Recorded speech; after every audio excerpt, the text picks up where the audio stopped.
Thank you so much, Mzee, for giving us this time. We know that it's a very busy time, and today you still have more programs. This is my first time really moderating, so I need prayers. So here before you are a few of your young supporters, some who are not so young, like myself, and I see some friends over there. And also media houses to capture your interaction with us. Oh yes, I was saying, however, online in the field, there are many, many more of your supporters who would very much want another such interaction. There are so many people who would have wished to be here today, but because we kind of organized it quickly, we didn't manage to call as many as we would because you have a big following and a lot of support online. So, Mzee, my first, what I would want to ask you before you even welcome us is, would it be possible to have another such interaction with the young people and the online groups in the near future? So. I'm dying to defog their minds, because there's a lot of fog in the world. So I don't mind defogging them, removing the fog. Wonderful. So we can anytime. Yay. So to everybody who has been not very happy with me for that we couldn't all fit here, let's all at least take comfort knowing that very soon, by God's grace, we will have another such, maybe on a bigger scale, interaction with the young people, because the questions are many and always seeking advice. Thank you for hosting us or allowing us to come here today, Mzee. So today we just have a few questions that we're going to ask. We have a number, but we'll all ask one, and if you still have time, we might come around to asking a second question. The first question will come from Christine Mawadri. Thank you very much, Natasha. Your Excellency, it's a great pleasure to have this opportunity to interact with you. My name is Christine Mawadri.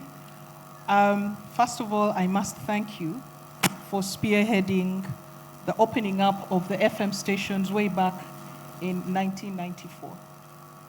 At the time, I was a very young person, and I was there to experience you actually opening one of the FM stations and private TV stations, which was Sanyo FM. 30 years later, I'm here now. And currently, I work with NRG Radio, which is a youth-centric station. It's not a radio. It's actually an experience where we put all the three facets of the Gen Zs in one place in order to reach them and understand them. So my question to you today is, Your Excellency, the creative sector is broad, and yet most times it is only the musicians, content creators who are considered as a whole sector. However, skills like IT, fashion design, baristas, chefs, artisanal arts, and the like, basically innovators and creators around the service industry, and we're talking about the young men and young women who are happy to be waiters, valets, and all these create jobs, are also part of the creatives. We're also talking about those who want to go into holistic health, like the masseurs, those who are into herbal medicine, and the like. Can the government have a deliberate effort to support local innovation so that we don't import these skills? Because we actually have passionate people and innovators who can do these jobs.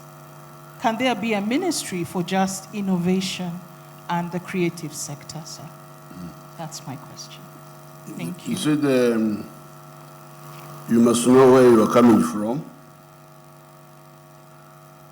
This land here is populated by us, the Bantus of the lakes,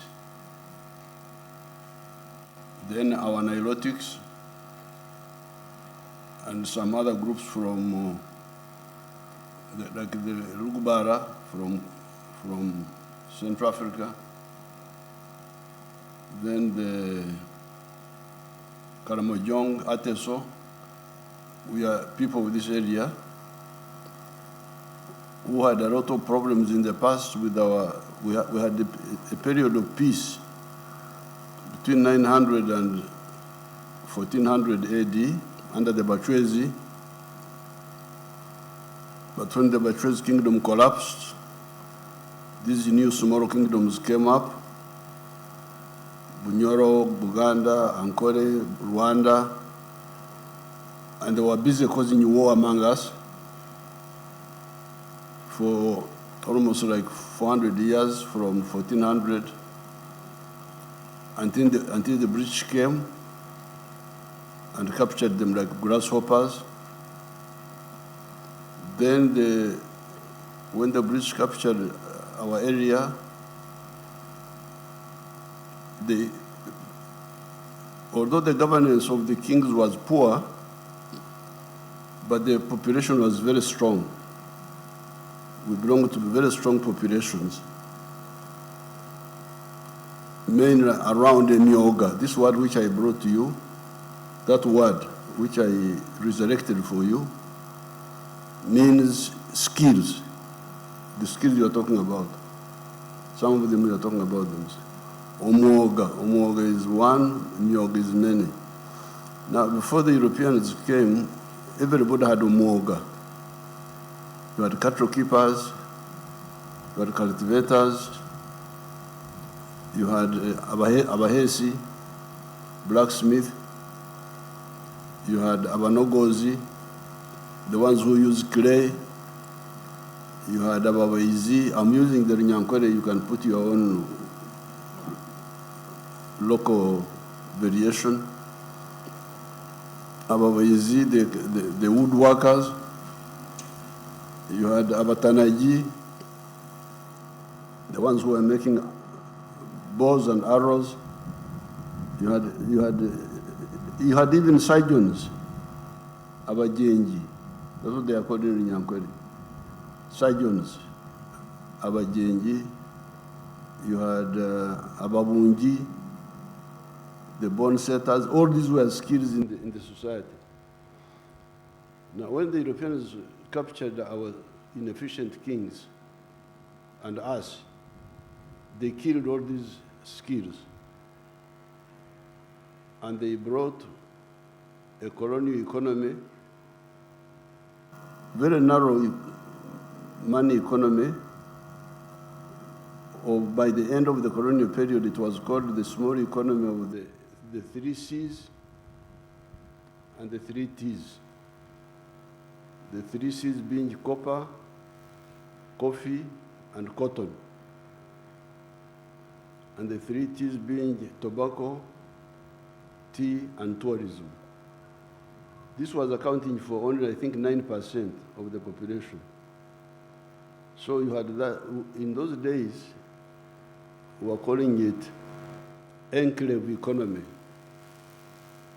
meaning a small island of modernity surrounded by a sea of backwardness. More than 90% of the people were living outside the money economy, where the original Myoga had been killed. Because the original Myoga had been killed by European imports. Instead of making the plates here, you are now importing them. The cups, the what, the saucepans, the containers, the chairs, everything was being imported. So therefore, that's how they brought their own economy of the 3 C's and the 3 T's by the end of the colonial time. So we went on like that for the few years of independence until Idi Amin came.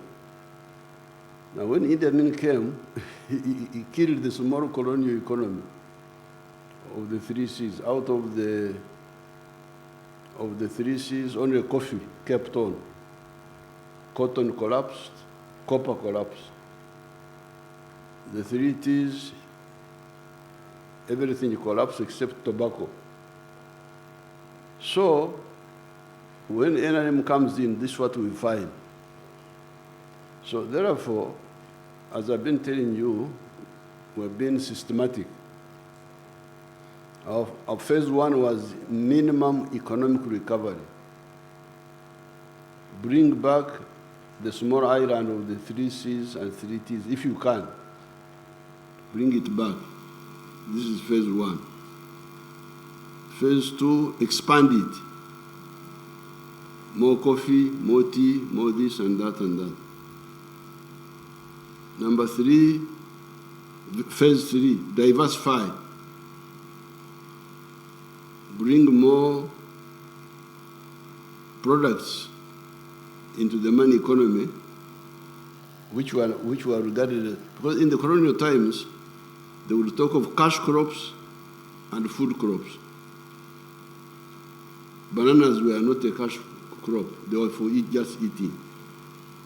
And yet for them, they were exporting bananas from, they were making money out of bananas, but they were telling us money. Bananas are not for money, they are for just eating. Maize was for eating. Milk, mere cattle people, you can imagine, they were saying milk was not a cash product. So the third phase of our recovery was to put into the money economy products which were previously regarded as just for food or for subsistence use. Even woodwork, even carpentry and all that. Now, phase 4 is value addition, add value to some of those products. And now phase 5, where we have now entered, is the knowledge economy, the automobiles and so on and so forth. So, when we were doing those minimum recovery efforts, we knew, for instance, even if you take sports, why have we only built Nambore as a national stadium and repaired Nakivubo, and recently we had to build Hoima under pressure because of AFCON? Is it because I'm a footballer myself? Is it because we didn't know that football was important or sports? No, we knew, but we had so many things to start with, which if you start with, will enable you to do other things. That minimum recovery I've told you, the 5 phases, then you come to security, defense, keep the country safe. So the money you have, we put quite a bit of it there. Then electricity. Then the roads. So that when you deal with those, then you can now add on. So we shall add on all those you are talking about. We are aware,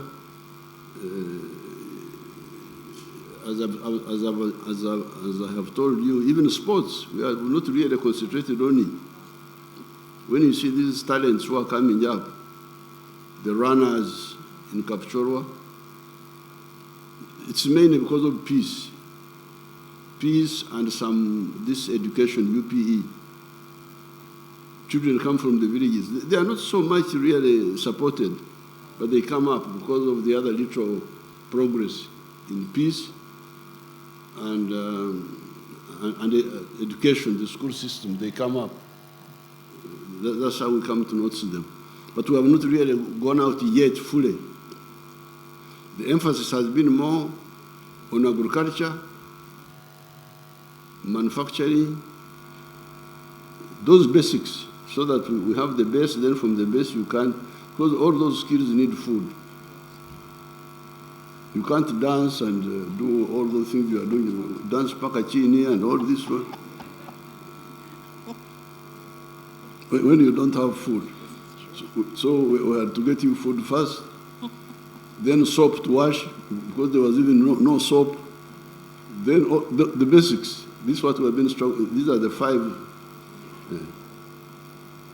But now we have gone to phase 5 of the knowledge economy. So the more the economy expands and transforms, because we are doing 2 things, expansion, diversification, but also transformation into knowledge economy, for instance. The vehicles, I don't know whether they can,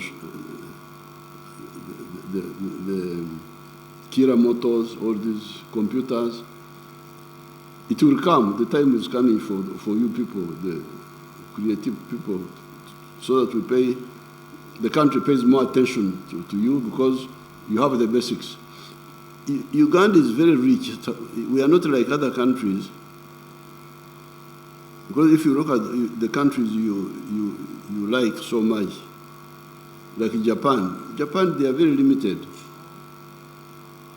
They don't have capacity for agriculture. They don't even have raw materials for manufacturing. Everything they import. The only thing they have is the human resource, the brains of the people. To use the natural resources of the ones who are asleep, like the Africans, because the Africans are asleep. So if they are asleep, you who is awake, you use their natural resources to make products which the sleepers buy from you.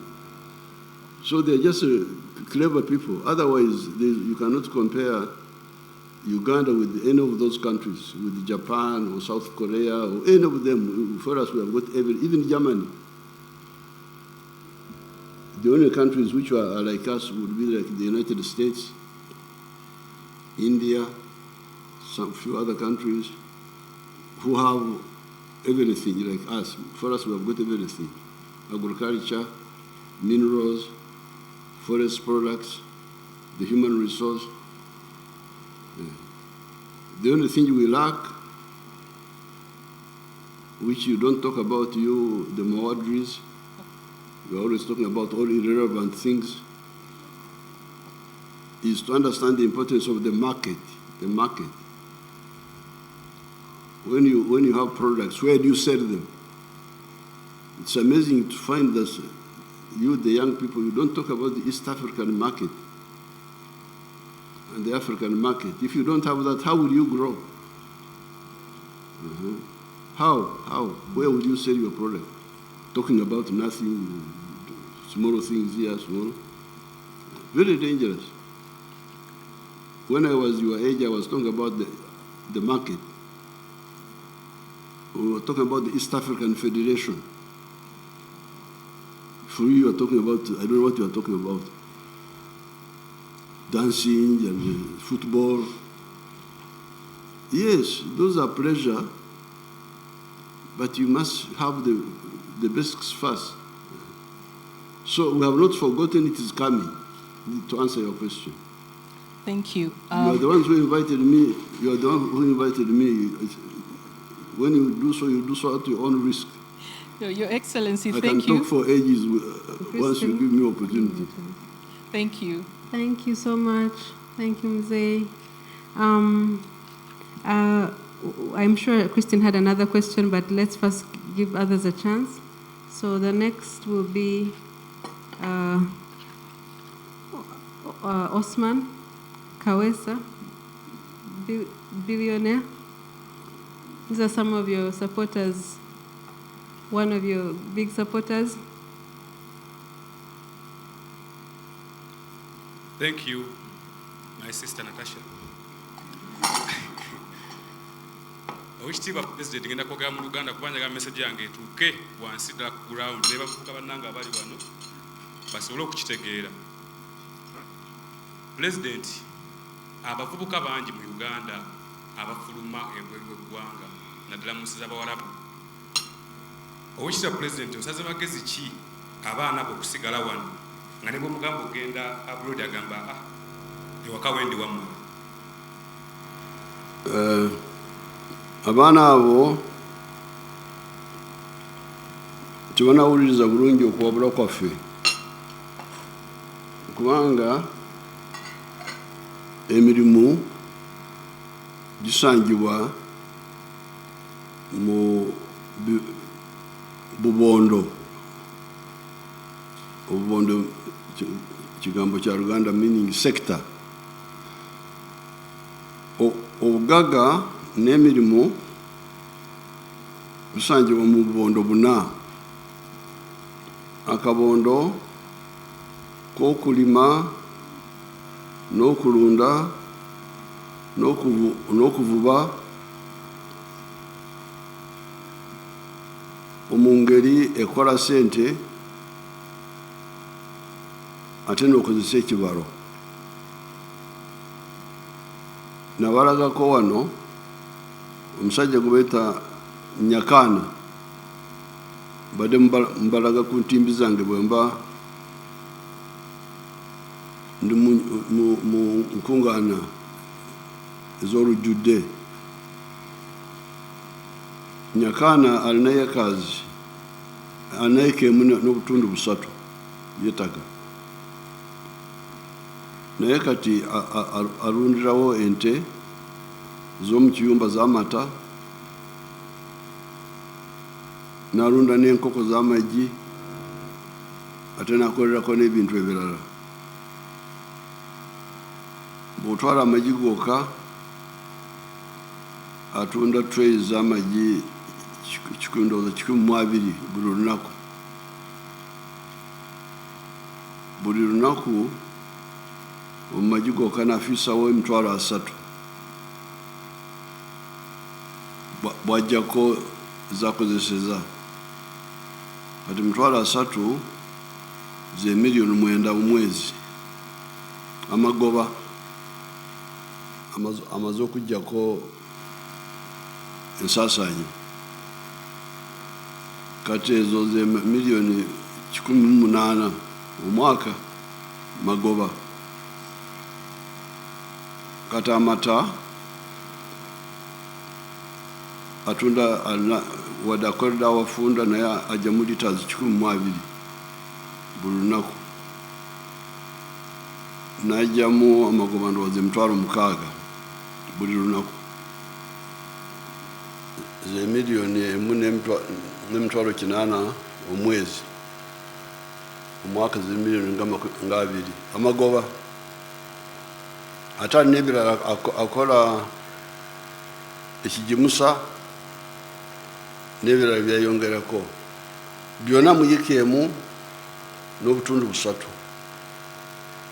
Kati Uganda erina acres 40,000,000 za agriculture.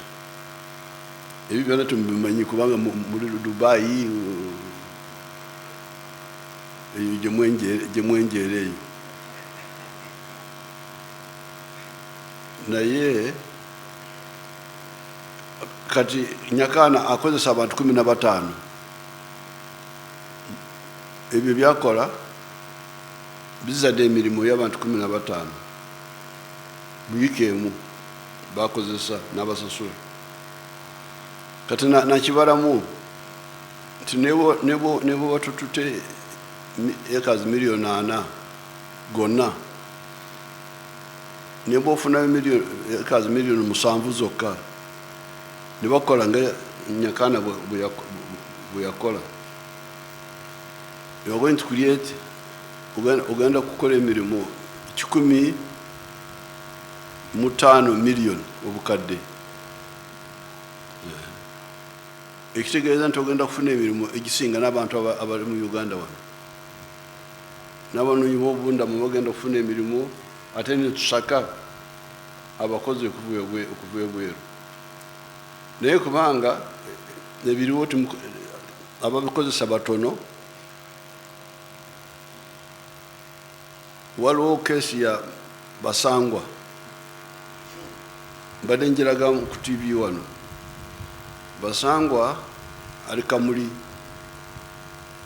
namusangayo bwe nali mwaka 2007 bali barwanira wa LC5 chairperson banji bona bagala kutingana ebo nagende ne mbagamba tunekora kitemukola birala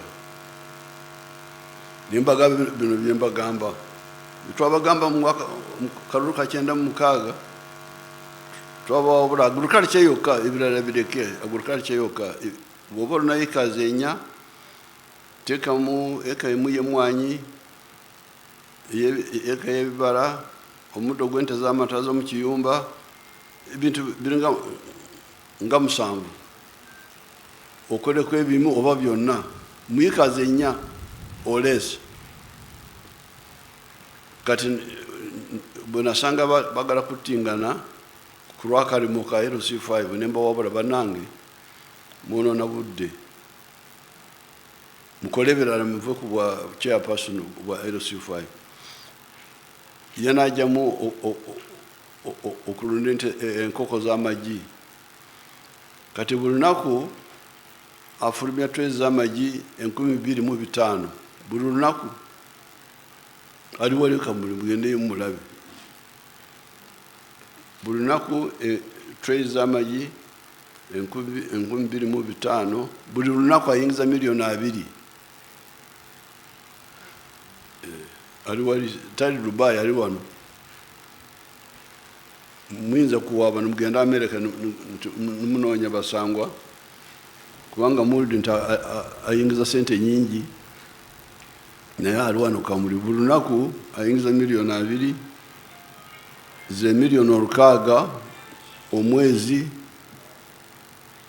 bwebumbi musanvu mwobukade 2,000 omwaka ali wali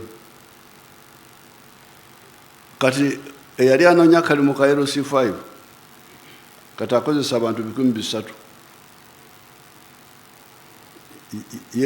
yefunira omulimu ogugwe ate ebugaga bwe buzaala emirimu 3,000 bakozesa mugende mbalaba bona bengamba so emirimu giri wano gifatulo naye mwe you are disoriented abazungu babayingizamu obutalengera ensonga ebatwala eyo gye mugenda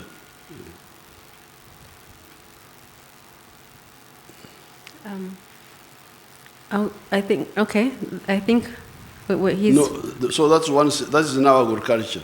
Okay. If you now go to manufacturing, then services. You can see border, border. That is now services. Then the ICT. So emirimu ejjudde potential eriwo naye timugiraba mugireka wano ne mugenda kukola emirimu y'obuddu mu Bawarabu. Okay. Next question is from Dada Yenyini. I don't know what your actual name is. Can you introduce yourself?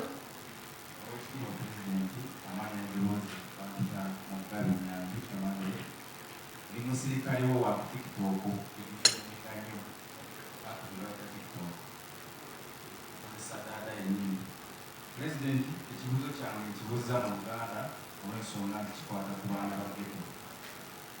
Ekibuzo kino njagala sooka na kwebaza nti weebale ekisanja kino ekumalako wayamba ku baana ba ghetto n'obateerawo kye bayita ghetto structures. Ghetto structures zino zibayambye nnyo okuva mu mbeera gye baalimu ebyalumi nti bannabyabufuzi baalinga babakozesa okwekalakaasa nga babagulira enjaga n'okubawa buwalagi ne babagamba mugende mukuma ebipiira ku makubo omwokya enguudo.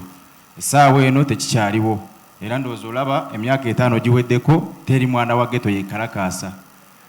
Pulezidenti, ekibuzo kyange ogenda kukuuma otya embeera eno oba okwongera otya abaana bano essente ez'okwekulaakulanya n'okubongera emisomo.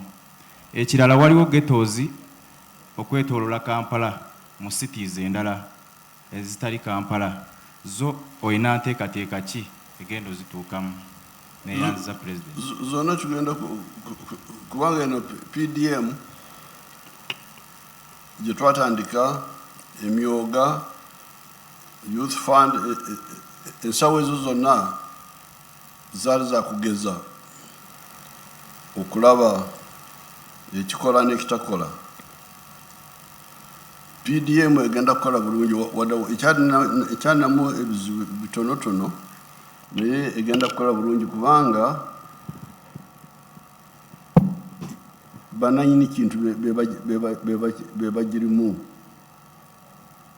abanaku wadde bakyabuzibwamu oluusi tebajja mu lukiiko olujjudde general meeting okulonda akakiiko ka saako akafuga saako oluusi tebajja niwajja batono nibeerondamu bokka. Naye ekyo mwena bwe mukyogerako nemugamba nti olukiiko lwa general meeting ya saako lulina okubeerawo nnaku bwezi 6 buli muntu yena n'amanya kigenda kukola kubanga eri emabega nali nsindika sente za NADS operational creation naye nziyisa mu bakozi ba gavumenti. Kati abakozi ba gavumenti abo nagenda kuwulira abantu eri wansi bagamba nti beegabira bokka nengamba nti oba beegabira bokka kati esente zizino mwekoleko mmwe. Buli muntu yena omukulu mumuluka ayingire mu saako bw'aba yagadde w'emyaka 18 okudda waggulu. Kati abo be balonda akakiiko akanaddukanya saako y'omuluka. Naye tebanakikola bulungi kikyabulabulamu, but they will learn. So n'abageto nabo tulina okubategeka mu bitundu byabwe kubanga bw'okwataganya ensawo n'ekitundu kyanguko nga kati omuluka emiruka gimanyiddwa buli omwana n'omuluka gyava. So it is easier to check than when it is vague. Kiri eyo district wala. So we are now going to organize the ghettos in a way which is easy to monitor. And we shall put money, like we have done for the PDM, we shall put different money for all those groups. Even the churches, we shall give them money in their dioceses. The ghettos, the ones of Jinja, Mbade, Mbarara, all of them we shall support them. Thank you, Mzee. Kubanga sente ezo amagoba gali wansi bwe tukweleza akakadde oluvannyuma y'omwaka okomyewo akakadde n'emitwalo 6. Kati bogeraganya na money lenders ngeri babadde bakuwa akakadde oluvannyuma lw'omwaka n'okomyewo miliyoni nga 6 kumpi banyunyusi. N'olwekyo eno enkola egenda kukola. Naye mulina okwongerako okulonda ababaka abalumirwa ensonga zammwe kubanga bano abagezigezi oluusi bagezako kubanga sente zino nungi banakigwanyizi abamu bagala kuzitwala bazikozese bakole ebyabwe. Kati mmwe mulina okuzirwanako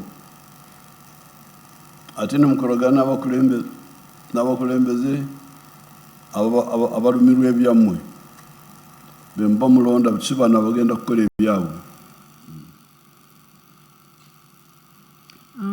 Thank you, Mzee. The next one is going to be asked by me, and I wanted us to show us a small little clip on the screen, so maybe you can organize that quickly. Precious? Yeah. Mukyagamba bingi. Amazina gange mbanyeta akampura Evarist kuruga Koma Takadarieba Town Council, Mahane Village, Kamwenge District. Kabani Nshoma, kabana iko senior 1. Akafizi kabara mombazire habwensonga y'obworo. Kuna benashita mahawo bwire bucyenda kwega funo mugisa wo kugira ngende gusomera busha. Chenjojo kijwiga skilling center. Ndayo nshoma amezi mukaga gasoma yo skill ibiri, mindset change na welding and metal fabrication. Kuna benargayo ndiaho mutawo no tachifitinga amaboko no izo yindikire mufuno mugisha ntandika gukorana na custom engineering during the construction of Katarieba Central Market. Nkora nabo saving of sente wanje mpora Ni wayabo. custom engineering. Ni bantu kyabo. The company is from Tororo. Ni bakora cyo. But they constructed constructing a Katari Central Market ya Katarieba. Okay. Atukuna obsento buna saving jere na gura mu machine kumaranta ntira nkora mpora.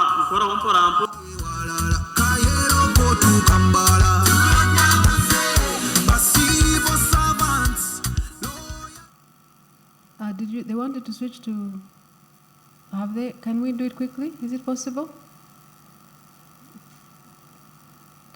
Did you want to take off the...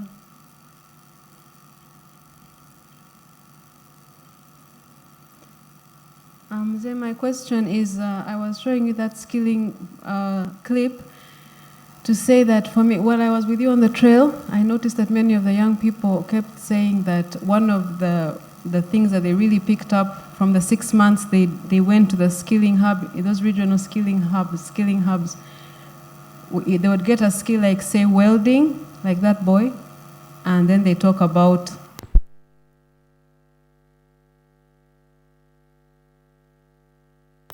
we're trying to switch to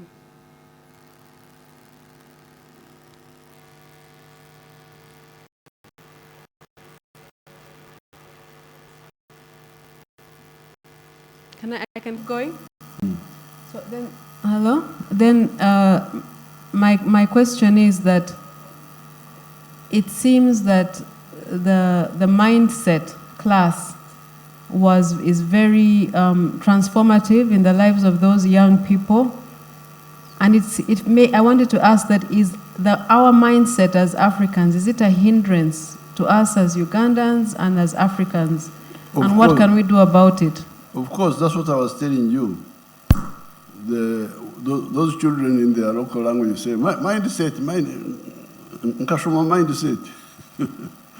They don't even finish the whole sentence. They say, nasoma, Bulvario, nasoma, na okutunga, atene nsoma na mindset. They don't even finish the whole sentence. But what they mean, mindset change, which is taught by our UPDF officers who come there and show them that what I've been telling you, because that's what the other Kawesi, was he called Kawesi? The one who was saying that why do we go to the Arab countries to look for jobs when they are here? It is a mindset problem. Mindset meaning you don't have the spectacles to see what is available for you. And that's what they are talking about. Okay. But what can we, how? And that's what we were struggling with in the 1960s. That was part of the problem. And mindset, like for instance, when NRM came from the 10 points program, point number 5 was talking of the building an economy which is independent, integrated, and self-sustaining. And that effort, which is not fully implemented, just partially, that has made Uganda to succeed. The other day, during the New Year's speech, I told you that now our export earnings are more than our import bill by more than $2 billion. We've got a surplus on the I think they call it current account, or I don't remember how they call it. So this is because of that value addition. The shirt I'm putting on is from Ugandan cotton. But in the past, this was being made in, I don't know where. But we had to insist and insist until there was full integration through these a few companies like, what is it called, the one? Fine spinners? Fine spinners, and then native. Now, this is the crisis in Africa. Even coffee, we're still exporting unprocessed coffee. We are struggling to add value to it. And when you export unprocessed coffee, you get $2.5 per kilo. A very good coffee called Screen 18. But when you add value, you can go up to $40 per kilo. That's how the coffee business in the world is $460 billion. But the coffee producing countries of the whole world, including Uganda, take only 25 billion out of the 460 billion. A country like Germany, which has no coffee, earns $65 billion from coffee by using the coffee of the sleeping people. In Hamburg, you have got all the coffee processing there in Hamburg. Germany earns more from coffee than all the coffee producing countries of the world. So this is the mindset. This is the mindset change we are struggling with at the local level, at the individual people's level. Is there a way that we can all, that more of our young people can access? It can be in the school system. In the school system, they are beginning to introduce it, the new syllabus. Because the new syllabus was talking about skills. To go back to our tradition, the yoga. Okay. For instance, when you get a degree in what? Conflict resolution. Now, what's that? What? Somebody even gets PhD.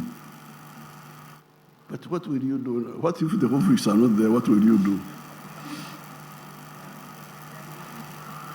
So you can find the education system had been derailed really it is as if it was deliberate to make Africa import dependent.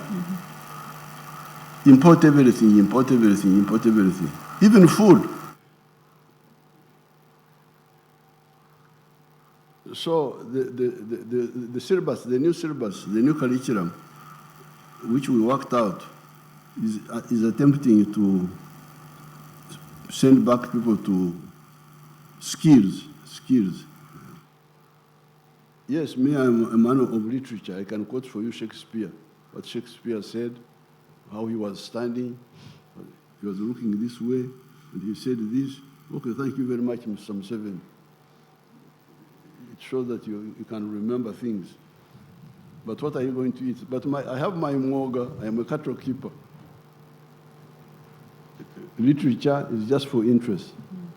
So that one is the one which will reorient us, which reoriented us, and that's how we manage it, and then others can also join us. Thank you, Mzee. To have a society of skills. Of skills and of a self-sufficient thinking, maybe. Yes. Perhaps. Our next question is from Isaac Katende, popularly known as... That's you, right? Yes, please introduce yourself. Thank you.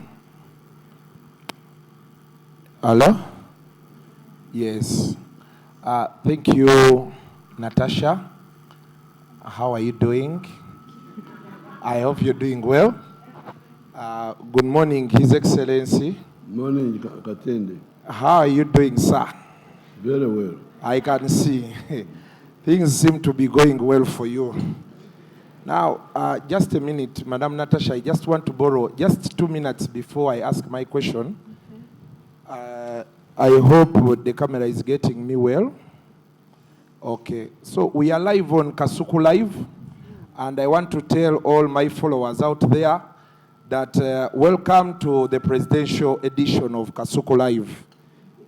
We came and finally we get to ask the big man our questions. So before I go any further, I would want to first shout out to my people out there. My Jajja is watching alongside my son and my wife. Mwenamba tumiddeko bannaye gye muli eyo mugamba mutya. Zubeda wangambye omukulu be mutuukako nkwogereko. Ogamba otya Shalom, Frank Ntambi, nammwe mwenna abali eyo. Kansuubire nti muli bulungi. So the question I have is about digital media, Your Excellency. Today I don't want to brag, but I'm one of the biggest YouTubers in this country. In real time here, we had over 10,000 people before we went off that we are watching on Kasuku Live. So that means it is something very big. For the youth, we are making money off these platforms. Like you can see, Natasha is here with her phone and a stand. And today you're talking to over 2 million, 3 million, 5 million Ugandans with all of us combined. But we have not yet seen government involvement in supporting us. We are not talking of supporting us in terms of giving us money because we are making the money. Of course, courtesy of the environment the government has placed for us to be able to work. But we are seeing issues like the cost of internet is high. We are seeing platforms like YouTube being shut down. A very good example I'll give you. Today we have people on TikTok, like all of these. If you ask these people where they were 3 years ago, they were putting on suits, going to offices to ask for jobs. Today they will tell you they are able to make 3 million shillings a month and they feed their families. So we are trying to find out how do we get the government to support the digital space? How do we get government to enhance, to understand from the things you've been explaining to us, farming and all of this, the digital space brings us closer. It connects us, the farmers, the manufacturers, but we are not seeing government coming up to tell us or even to understand what the digital space is. Of course, people talk about digital this, digital that, but we have not yet seen someone who has come up to grasp it. Where Natasha is trying, you can see, she's putting up these engagements for us, to come and talk to you. But we want the technocrats, we want you to understand that even if we are not farming, but we can use this digital space because it has so many apps like YouTube, Facebook, TikTok, Instagram, Snapchat. People are selling items there, people are creating content on there, and they are making money, they are very okay. However, what we have received now, we see government coming up shutting down Facebook. Some government officials are telling us we shall lock down TikTok, you know, all those things. And then we are wondering, if this is trying to solve the issue of unemployment, how come nobody is trying to come closer to us to understand how this works and to see how they can help us? I can see that Katende lives in Jerusalem, but doesn't know what is happening there. I was the first follower of that capacity of the digital. Because previously we were depending on satellite, people who were communicating by radio, by digital, electronic. We are doing so through satellite. The physics of that is line of sight. That's the physics of satellite. It's like I see with my eye, then enhanced. But it was very expensive. I don't have the details here. There was so many dollars per megabyte or so. There's something there, the way they calculate it. Is it megabyte or what? The cost. Per what? It was a lot of money. So Katende didn't know that I'm the one who worked very hard to bring the backbone,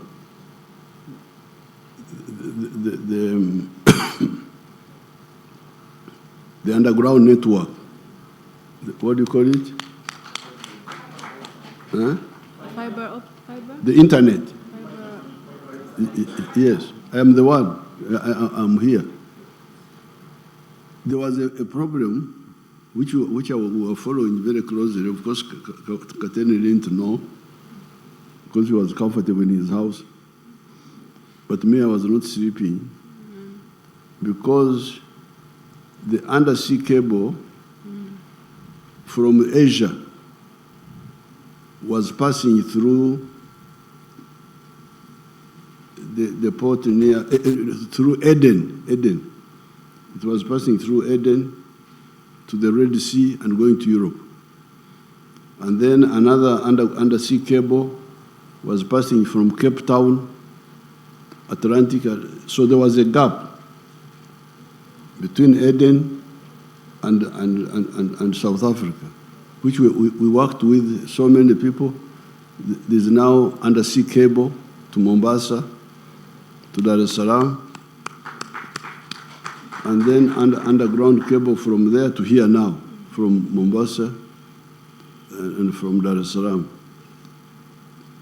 And that's how the cost came down. The cost, you can get the figures how it came down from so much by satellite to so much now.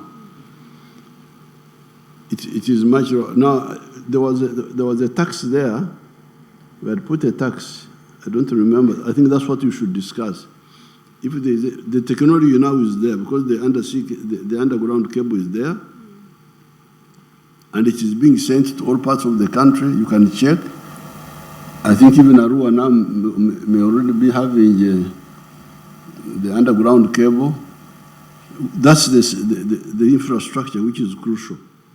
Now, if there are any other little issues like tax or what, that can be looked at.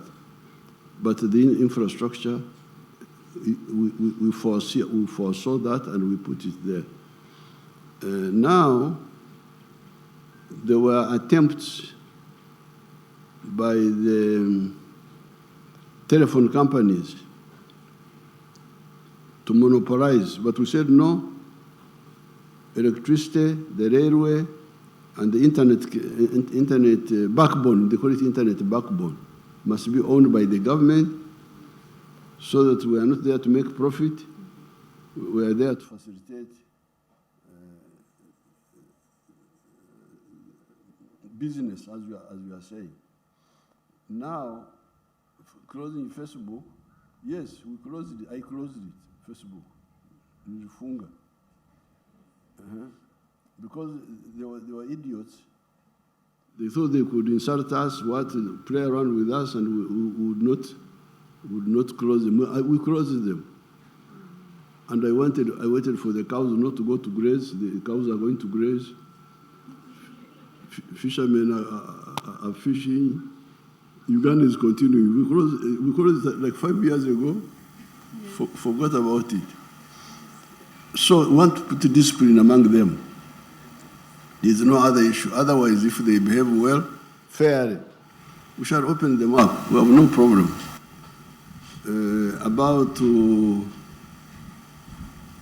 The only thing there would have to be tax. Why the cost? I will check. Why the cost is not even lower? Does anybody here know? Wanyama, would you know? We shall find out and let you know why it is not even lower. Now, recently, I have been in talk with Elon Musk. He has been telling me that his satellite, it's called Starlink, that when I allow him to come here, although it is satellite, because satellite was expensive, that's why we migrated from satellite to underground cable. But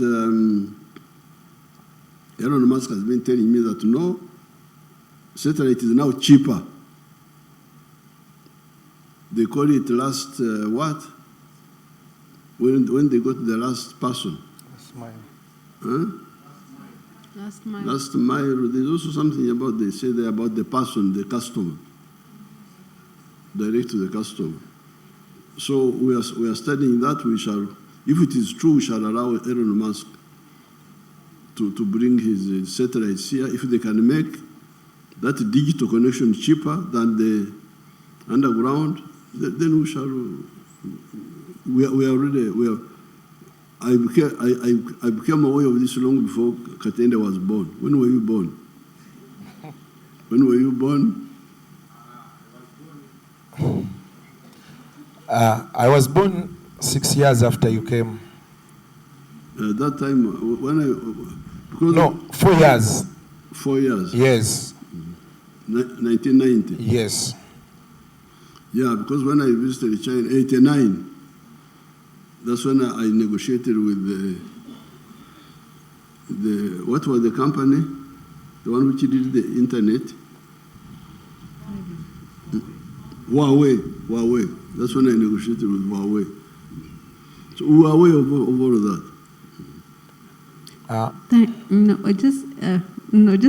Let's first get some others and then we can come back. Okay? Thank you so much. Kasuku is a big internet personality. Mzee, I'm saying Katende is a big internet. These are big internet personalities. All of them you see here. Mm-hmm. They have very interesting. I'm very lucky to be. Yes, indeed. In the presence of such powerful people. Yeah.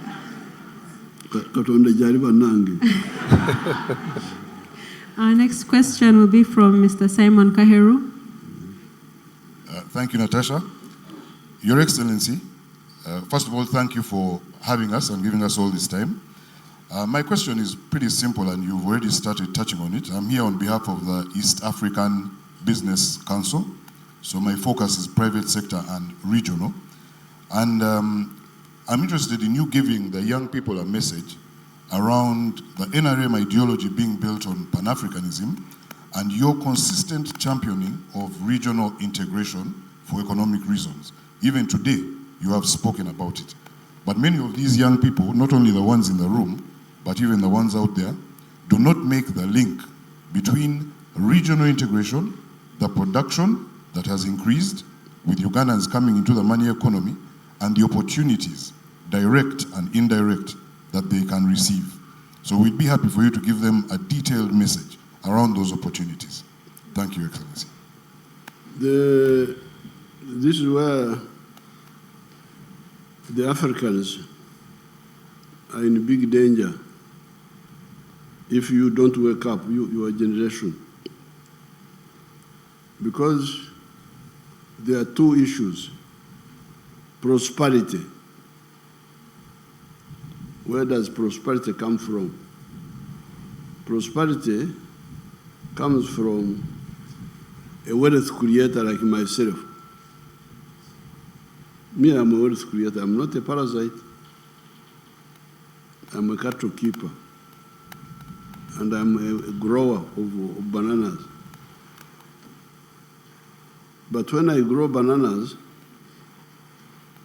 and I keep cows and produce milk and produce beef, the Banyankore don't buy from me.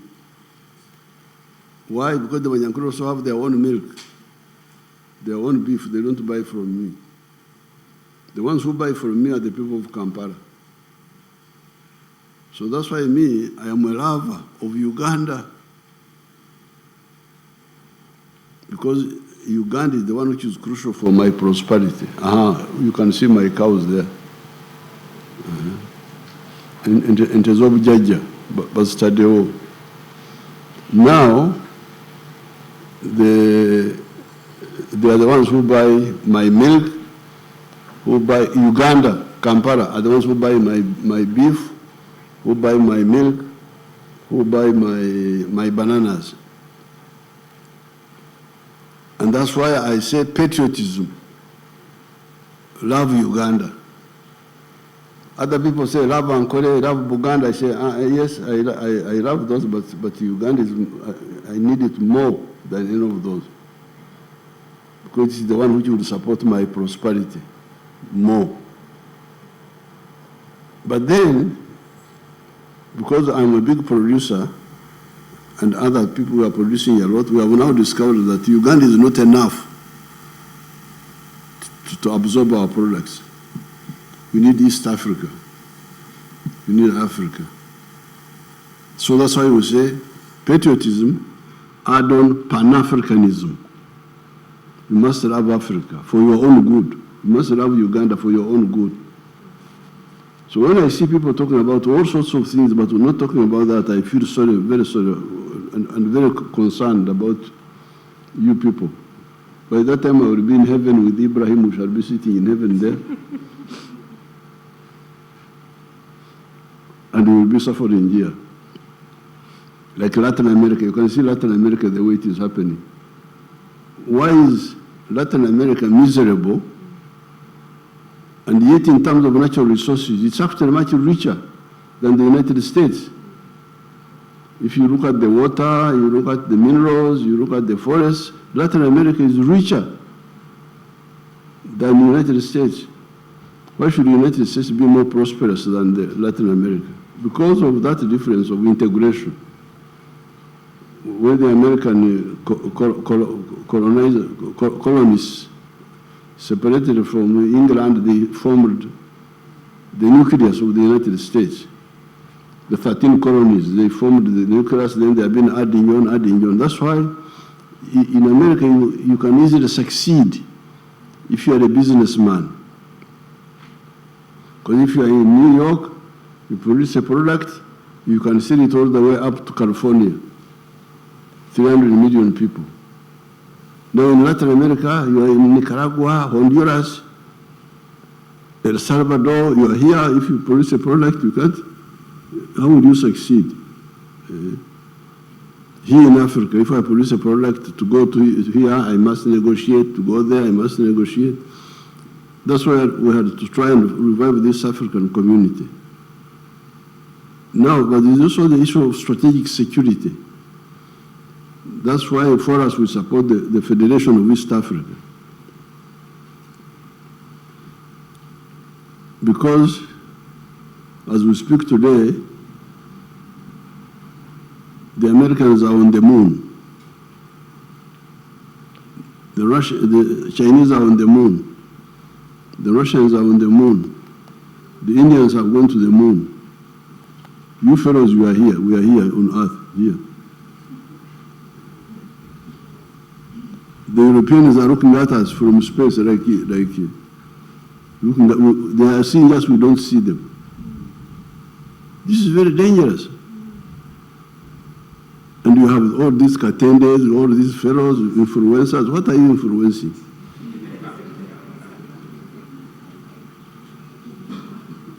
Why don't you say, you people, you are in danger?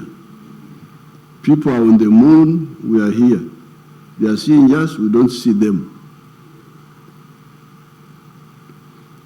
But can Uganda and the Americans, they have been saying so openly, they say for them, they want to be superior in land forces, superior on land, superior at sea, the Navy, superior in Air Force, superior in space.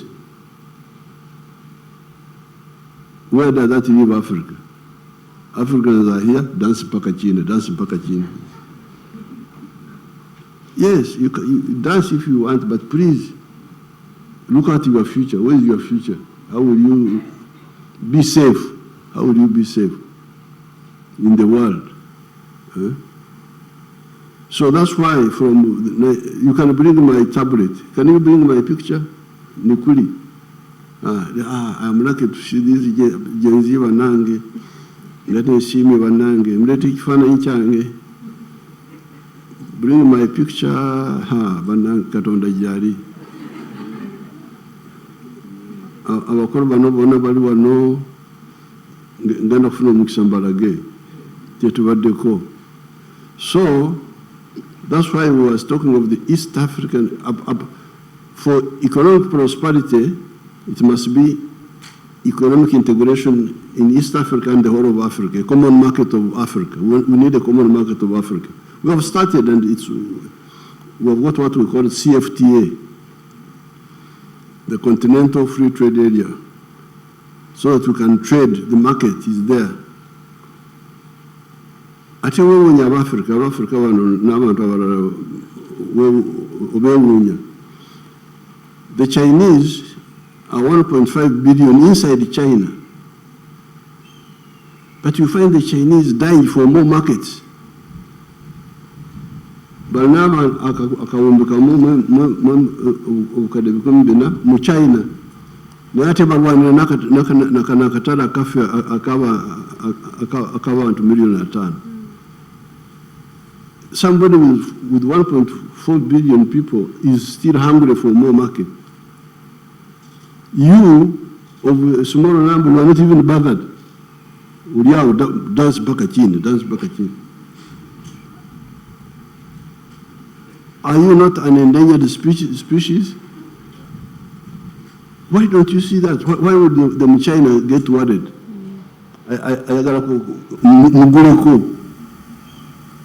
Yet he has already got 1.4 billion people inside Abamugurako.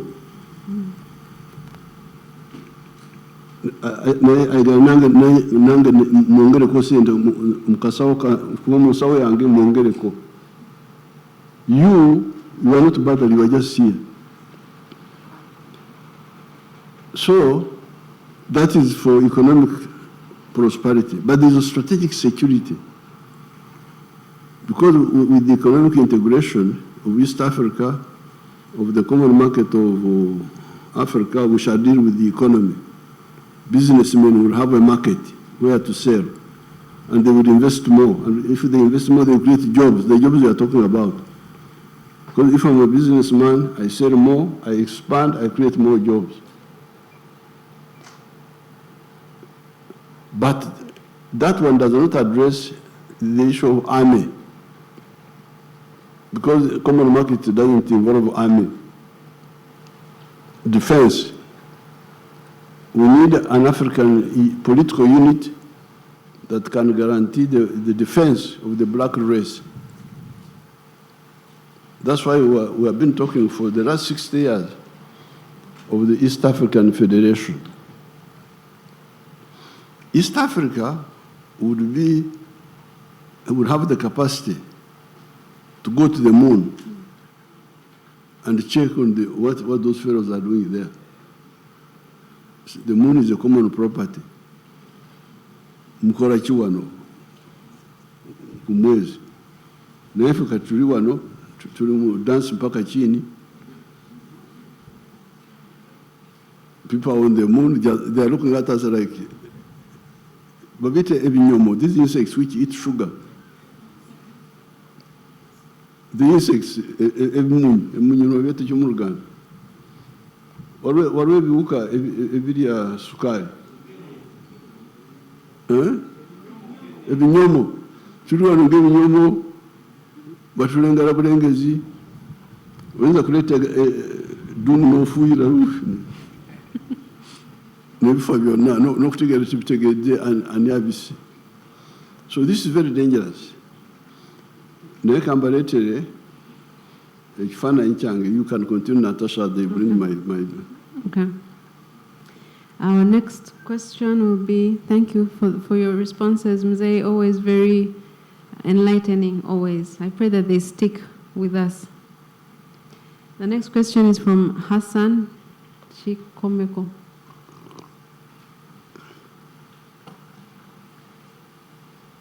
I want to first wish a Happy New Year, Your Excellency. Happy New Year to Hassan who? Chikomeko. Hassan Chikomeko, Kana Kambata. I work with Fly Express, led by Chairman Peter Kagwa, and I'm your neighbor in Entebbe. Okay. I've been the youth chairperson of Entebbe Municipality. Okay. Allow me, Mzee, mfukamire nkwebaze kuba oli Jajja. Thank you for the peace.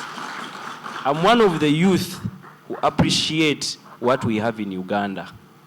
Webale nnyo, nsaba Mukama akutukuumire nti akaseera ne we kali bakatuuse ng'ovuddeko olisigala okyawabula Uganda in terms of security and peace.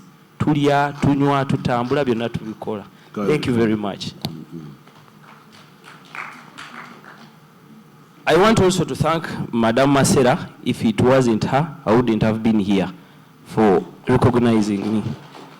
My question is, Your Excellency, having led Uganda for decades and having witnessed different generations, as Uganda prepares the next generation of leadership, what structures are you putting in place to ensure young Ugandans transition from dependency to productivity, especially in employment, skills development, and access to capital?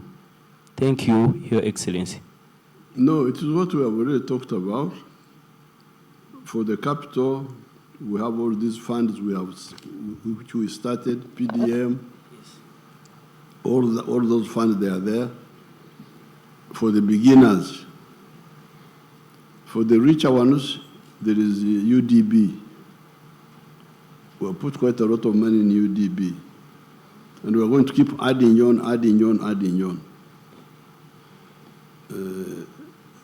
Now, for the market, that's what we anticipated. That's why we negotiated with East Africa to have a common market. For infrastructure, you see what we have been doing. Electricity, the roads, now the railway. But now also to mindset change. That's why we are talking of the new syllabus in the schools, the skilling hubs, like you saw those young people there talking. So we are working on every side, software and hardware both. We are working on both for you to succeed. Software including attitude. Thank you, Mzee. Thank you. Next question is from Marcela Kareche.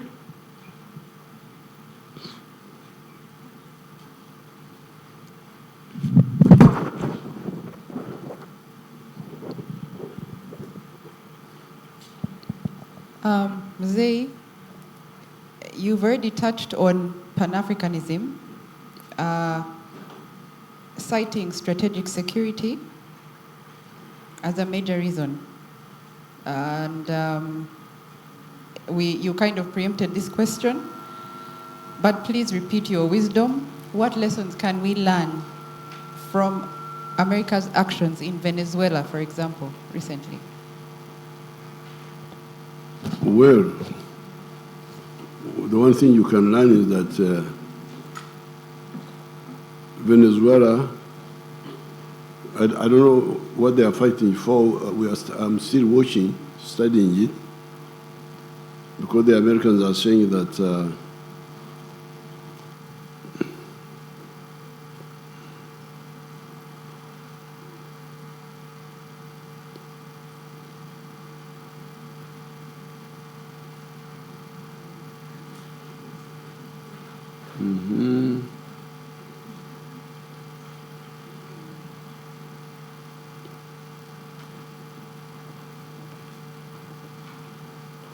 this was the Uganda August of June 1963. I remember I was at Ntare in the school. They hung this paper on the notes board. And I was so happy because we had Kenyatta, Obote, Mwalimu saying now they are going to cause East Africa to build East African Federation that year, 1963. Wadri, come and take it and take it around. Wadri, come. Muleke.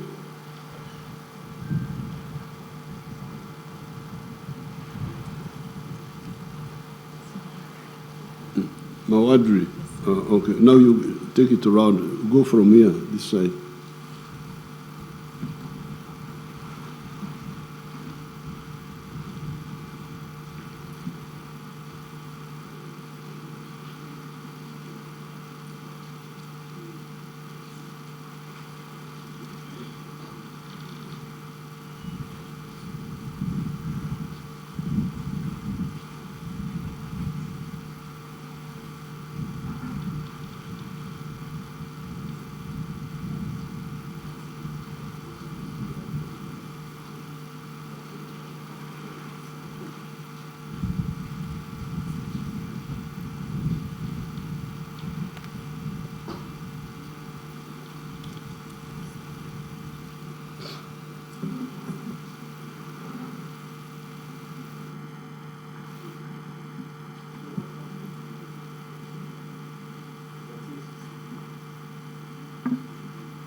You keep it, it's your gift.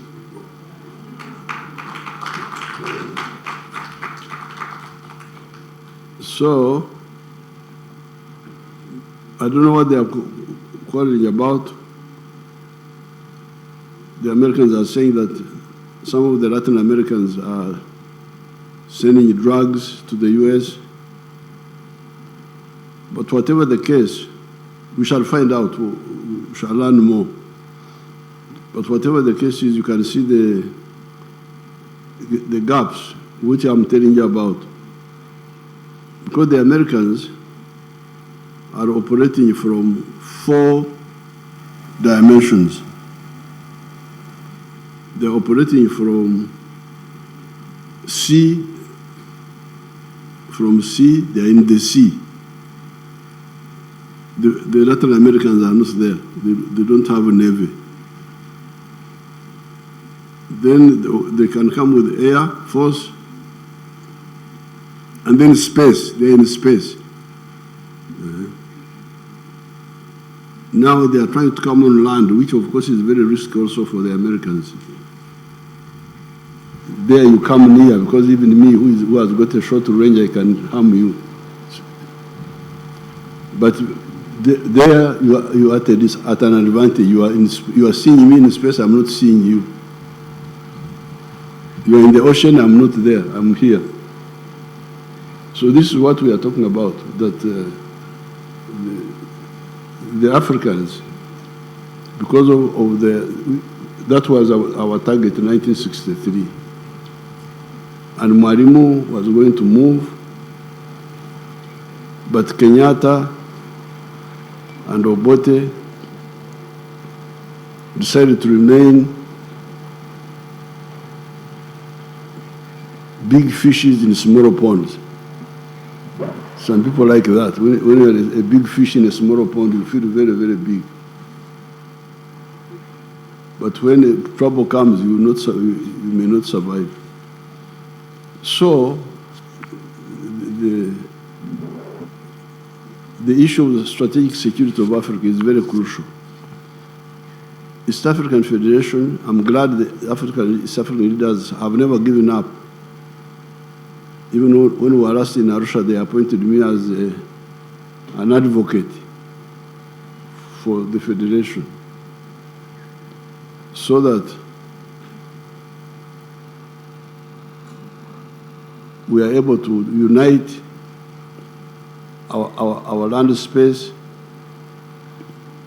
unite our sea space, have more resources to be able to build capacity in the 4 dimensions: on land, at sea, in the air, and in the space. God's space. What's God's space? We can't remain here when other people are in space and you think we are clever. Dancing and watching European football clubs. It's very, very risky for you people. So you should wake up and wake up the young. Yes, the young generation should have pleasure, but also they must have security, a secure future. And they have all the potential, because like East Africa is very strong. Because we can use Swahili. They are the same groups. You have Kenyans like Nyangweso. That Nyangweso is a Kenyan. He's here. All those Samias are from Kenya. Then we have Congolese. Also here, Banyarwanda, they are all. So East Africa is a very powerful unit for the black race. Yes, you can have smaller countries in the world, like in Denmark, but they all have a center of gravity. When they're in trouble, there's a big boy like the US to defend them. Now the African race have no center of gravity. And you are here just dancing in Pakachini, Very risky very risky. I was young like you. I would also dance, swing girls like this. But I would also remember to fight. Fight, study, fight, work, and dance once in a while. But the problem is that you are now dancing all the time.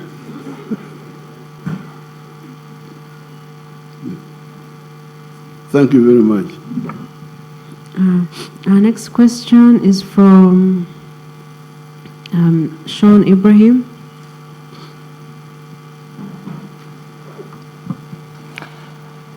A jazz with Jajja.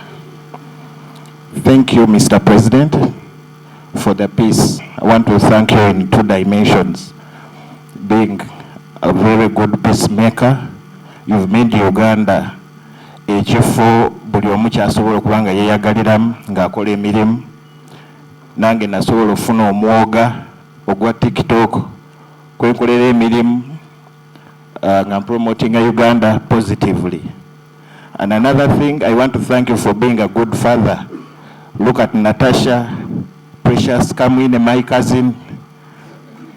if it wasn't them, I wouldn't have been here. It is such a very big recognition for us who always fight for the government online. My question is, what motivates you to be the person you are? We've seen you on several occasions, you're doing the press-ups. Even recently, yesterday, I saw you standing in the rain without moving. Like, what motivates you to do all that at that age? And another thing, Mr. President, I'm 30 years, but I always pray for you. I no longer pray for myself. I pray for you. You live longer and longer. At least on my age, at least they subtract some age to give to you so that you can keep this country intact. Because at least maybe my purpose will not be very much, but your presence, over 40 million people are relying on you. They are there dancing, they are there fishing, farming, and all those things. My question is, what motivates you to be the person you are? My name is Sean Ibrahim.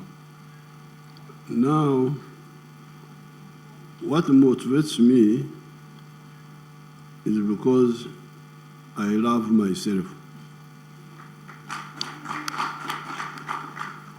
I love myself as a person of the Cow clan, Owente,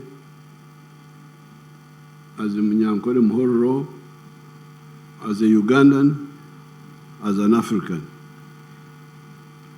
I'm very, very, very, very, I love you people.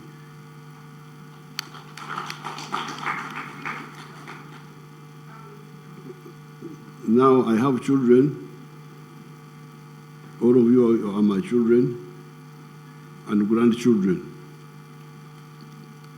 And we could see from the 60s when we started following, we could see that if we didn't do this or that, we could be in danger. Could be in danger. The world is not kind. If you are weak, you can disappear. And I don't want my race, my African people, to disappear or to become slaves. Because when you hear America, the people whom you call Americans now are Europeans who went and took the land of the Indians. Because the Indians were stupid, they were not organized. And the Europeans had already tried to take our land.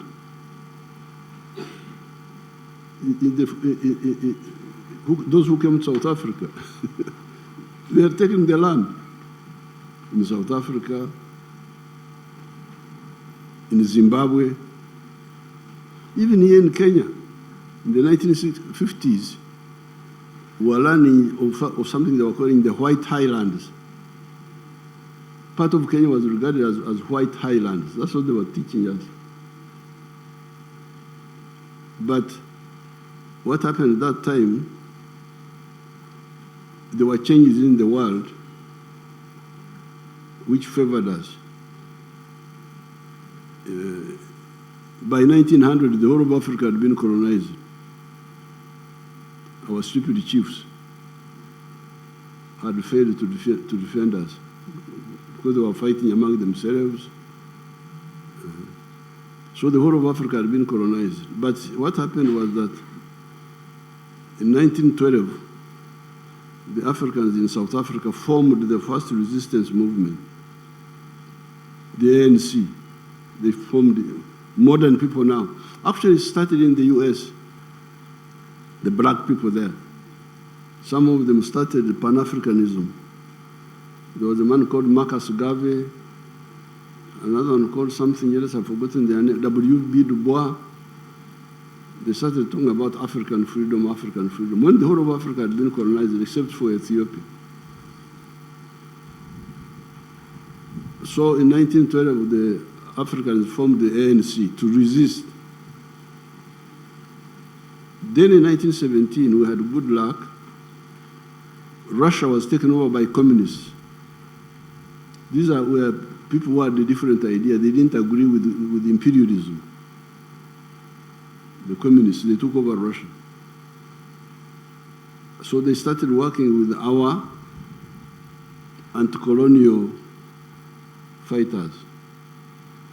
And then also, African witchcraft worked. Because the Europeans, because of their greed, started fighting among themselves. The First World War. Our African magic worked. They started fighting among themselves. The Germans and the British and all that group. And they mobilized our grandparents to go and fight for them. So our grandparents went and saw, oh, okay, this is how you fight with modern arms. So by the time they ended this First World War, their quarrels didn't end. Then they started the Second World War. That was even worse for them. By that time, they were so weak that countries like India had to get independence. Because they were not only colonizing us, they were colonizing also Asia. Asia, India, Indonesia, Vietnam, all those were colonies. So by the end of the Second World War, they were so weak, they couldn't keep India, Indonesia, Vietnam, and Africa was also on the way. Now, then 1949, China was taken over by communists. So the anti-imperialist bloc was very, very big and powerful. That's how they had to give up, give independence. But otherwise, really what they wanted was to do like what happened in America, where the indigenous people either disappear completely or survive as second class.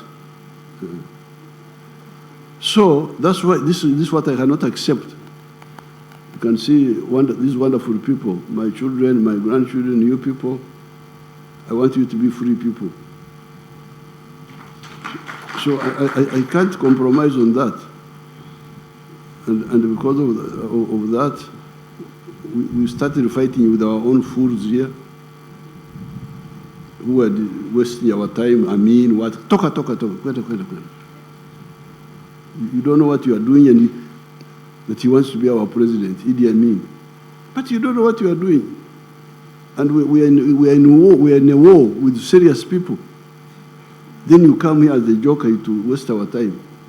Get out. Toka. So that's really the motivation. Freedom for the black race. Freedom for the black race.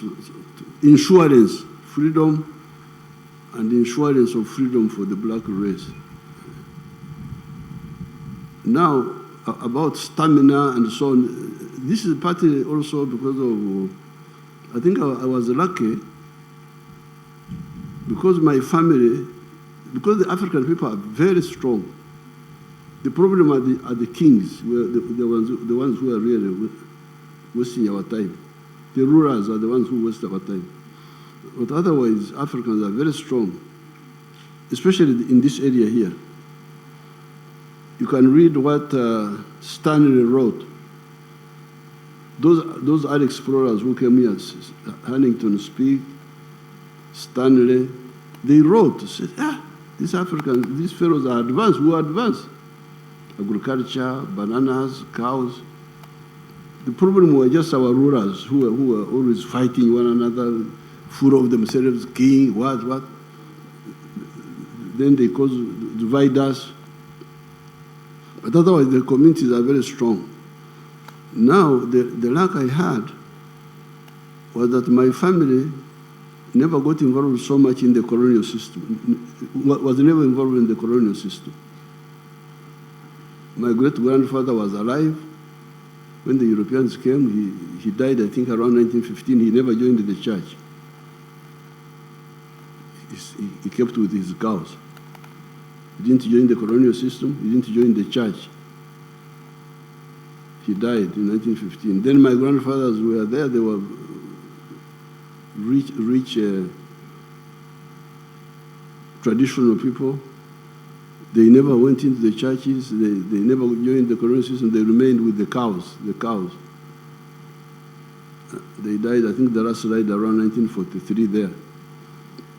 It was Kaguta who was the first person to go into the church. And by that time I was there myself also, so I went with him as a junior member, and we joined the church in 1947. But even when we joined, we remained with traditional.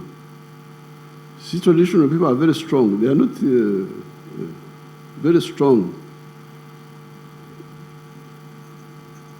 Stamina, looking after cows, what. So things you find, even when I was joined the army, what they were doing in the army was much weaker than my lifestyle.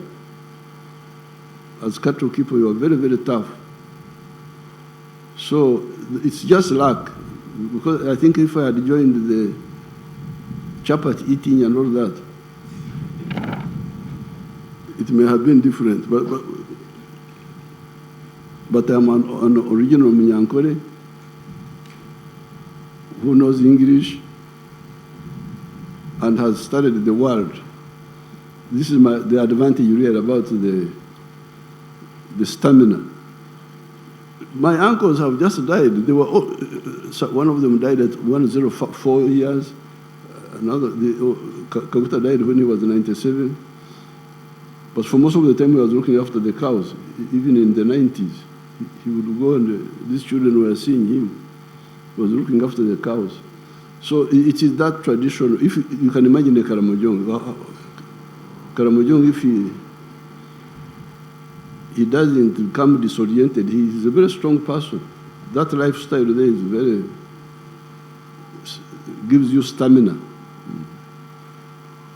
So the culture I had a discussion with the Nabagereka, and she was trying to talk about the culture. I said, yes, we can audit it. We can audit the culture and see some of the practices which are out of date and remove them, but keep the others which are very strong. So I think it is that combination, the motivation to make sure that you don't become slaves, we don't become slaves, and then secondly, the stamina is from the historical accident of a traditional man arriving in the city. Because they had never seen traditional people. They had people who had become like westernized. I'm not westernized. I'm an original Munyankore who just arrived in the town here. From when I came to Mbarara, 1959 for junior secondary, that was my first time to go from the village to the town. And see rice, all this. And for us, we didn't like those things. The rice, we were giving it a bad name. We were stuck with our things. Even now, I eat my mhogo.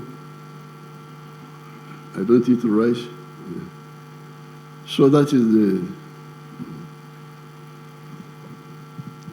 And for us, the chapati eaters, what is our hope? But remember that millet is there. You can come back to millet, you can come back. Because me, I eat millet. They know. I eat millet, I eat muhogo, I eat our food. I don't eat European foods. And you inspire all of us, Jose. We're almost coming to the end, and if you do give us time, if you do have time, I can ask like 3 more people to just add on, but for now we have just 4 questions left. One from Mr. Nyangweso, one from Musa Sekamanya, one from the head of the PPU, Sanda Walusimbi, and I wanted to ask something about the PDM if we have time, but let's first hear from Mr. Nyangweso. Thank you very much. Happy New Year, Your Excellency. My name is Timothy Nyangweso. I work with UBC. My question is something you've hinted on, education and human resource of the country. I was reading the Uganda Education Statistics Abstract Report of 2010. It shows the numbers grew to 8 million plus who are enrolled in primary school. Secondary school, it goes to 1.1 million. Then tertiary, it goes to 174,000 people. The question that I'm asking, Your Excellency, you have solved the quantity problem, number of children getting to school. The biggest question now is on quality. What do you envision as quality human resource over Uganda? Even the quantity is not fully solved, because as you say, there are 8 million in the primary school, which is 7 years. Yes. Then you go to the secondary school, you find only 1 million. What has happened to the 7 million? And the secondary school system is 6 years, almost up to A level. So that means there's a big number of school dropouts. So even that one is not fully addressed, because the local elite, because of their not seeing far, have not implemented UPE properly. They still bring back charges which chase children from the school. That's how you have the difference between the 8 million plus versus the 1 million. That means a big number have dropped out, which is what we are going to resolve in the coming Bisanja, because in the government schools, I would like to get completely free education. Like I'm giving in the skilling hubs, the one they were showing you here. Children study free. Now on the issue of the quality, the quality, some elements of it are good. For instance, science education, in medicine, in engineering, in the sciences, good. It's good. You get very good scientists. But the problem was in the big numbers of social sciences. Because of the culture of administration, people wanted to be administrators, to be office workers. But that one we are addressing in the new curriculum by really going to the myoga, to the skills in the educational system. So it will be handled. Some of the quality is good because of the intellectual side, science, intellectuality is very good, some of it. But globally, the emphasis on social sciences created a lot of people who are not fitted for the job market, for the economy. That's how you get all these unemployed graduates, children who have finished university but cannot get jobs. So we are handling both. We shall handle both the quantitative, which is not fully implemented, and also the qualitative, by emphasizing skills. You can be a social scientist, but do farming. That's a skill. Do farming. Do something which is needed in the job market. Mm-hmm.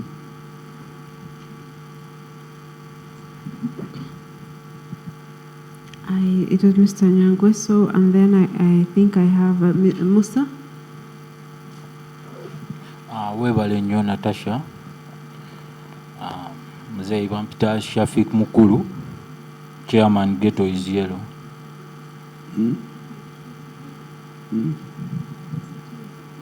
Okay.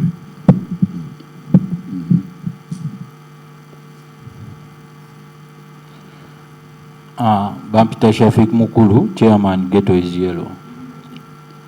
Mzee nze ngenda kwogera ku bintu bya ghetto. Ngoberedde nnyo campaign zo ziwe zogera nnyo ku PDM.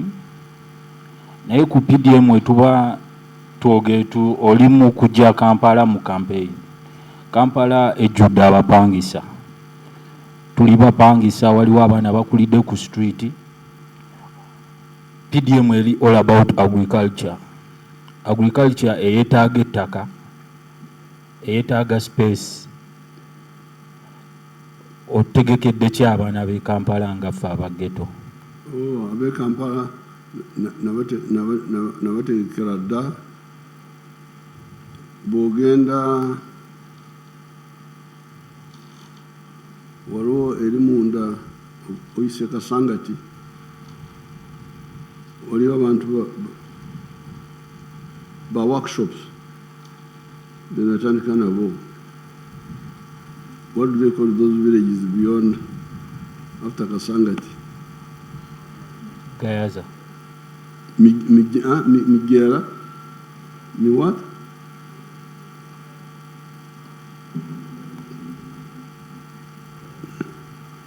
I've got a lot of groups which have supported. The groups in India, Zempagide, is workshops. Like here, there was a group here in Serbia of furniture. Nabawagira. I supported groups in, is it Nigeria? Nigeria. There's a girl there called Chiwewesi. You can go and check on her. We supported their group. So we can support artisanship in the town. Artisanship, services of Wereza, border borders. Border borders is urban. Border borders. You can see them there. Chigo. Thank you, Mzee. We're almost coming to the end. We have a question from Mr. Sandawa Lusimbi. Then we have a response to Kasuku Katende's question. I think someone wants to respond to him after Sanda. Moses Biarhanga will respond, and then if you allow, we can have 2 more questions depending on your time. Okay. Thank you, Natasha. I'll just quickly go back and tell Mr. Simon, those chapels of Bugolobi, we should stop.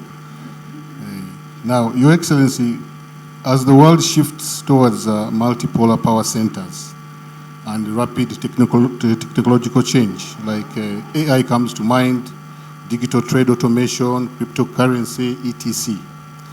My question is, what strategies will ensure that Uganda is not left behind? And how can Uganda leverage global diversity in wealth creation? Thank you, Your Excellency. Uganda, what is crucial is African integration. If that one is happening, then there's nothing else the rest will be easier. That's why our emphasis on the East Africa, so that East Africa operates as a common market, but even better as a political federation. but in the short run, at least, as a common market. And we are moving well on that. If we have that, and then we have the rest of Africa as a market, where we sell and buy from, there's nothing that will stop us. Others may work with us, they may not, but we shall survive and thrive. So Africa is the crucial area of operation. The rest is additional. Okay. Now about the multipolar, that's all right, because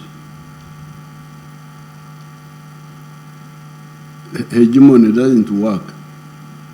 Hegemony is people trying to control the world. It's very dangerous for you to try that. That's how Austria-Hungary collapsed. Because Austria-Hungary was, first of all, Rome. You remember Rome, the Pope? The Pope was trying to control the whole world. That they were Christian, because they had become Christians, so he wanted to control all of them. So much so that when Henry VIII wanted to marry another woman, then the Pope made it his business to go and stop him. That's how problems started. England broke with the Rome, and the wars. The Spanish Armada, 1588, when they tried to invade England. A lot of unnecessary trouble, but if you try to dominate, it's better to work with people rather than trying to dominate. Then,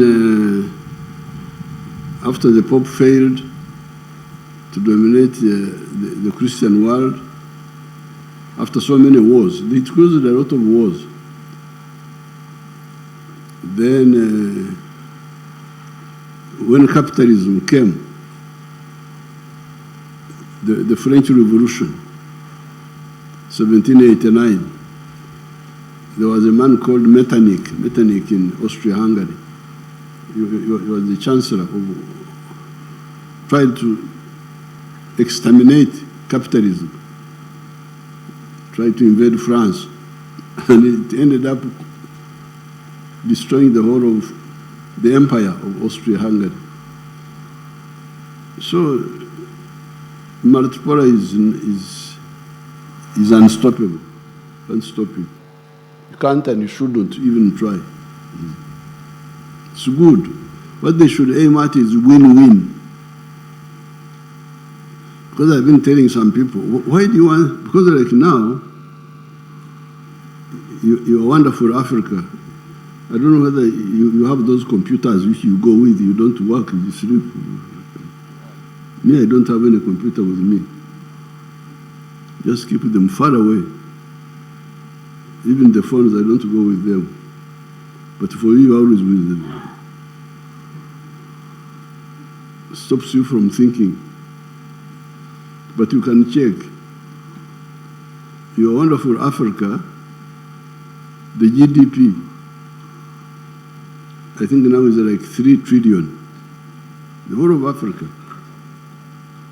Do you have your phone? You check now. The GDP of Africa. Me who doesn't go with phones, I have it in my head.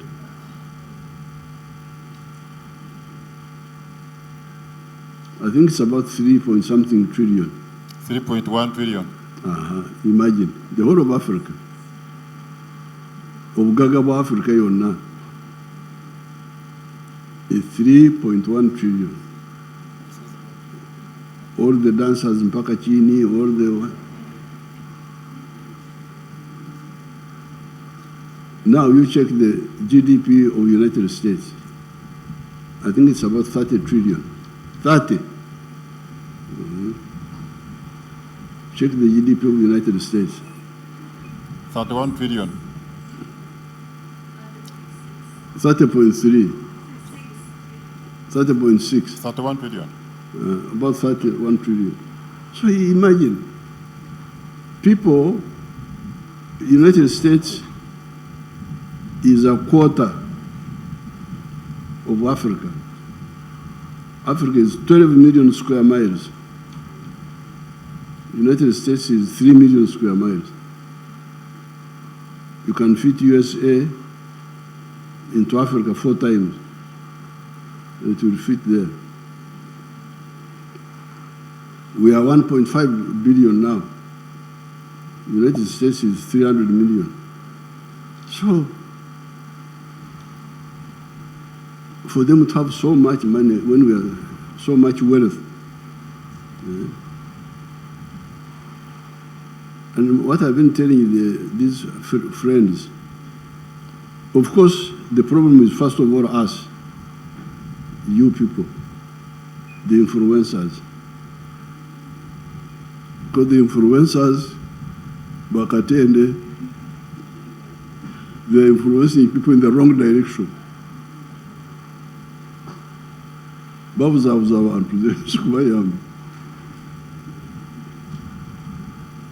Instead of orienting them in the right direction of value addition, because the biggest problem of Africa is producing raw materials.